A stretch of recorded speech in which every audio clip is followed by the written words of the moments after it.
everyone, this is Kim Walsh with Biolage and my beautiful model, Abby. Today the look we're going to create is a super simple braided ponytail. I love this look because braids are always so fun and trendy.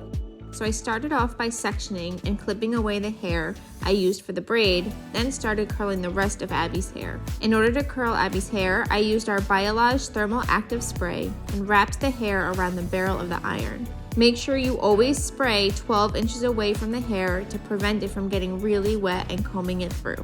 Once you've finished curling, next up is securing the ponytail. I used a cushion brush to help smooth Abby's hair into place along with our Biolage Complete Control hairspray. A helpful tip to get those little flyaways to lay down is spray them in the direction in which you want them to lay down and then go over them with the can of hairspray. The metal of the can cools and dries those little flyaways so that they lay down.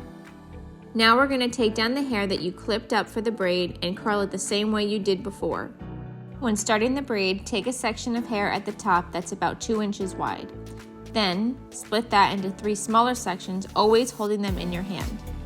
Take the right piece and cross it over the middle piece, and then take the left piece and cross it over the middle piece. Continue this pattern until all of the hair is braided. Use a smaller elastic to secure the ends of the ponytail. A tip if you want a more tousled, unpolished braid, more of a boho style, is pull pieces of the braid slightly to loosen it up and have it look a little bit more undone. Wrap the braid around the ponytail.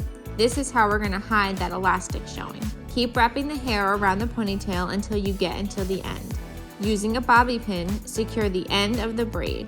This makes sure that the style is locked in place.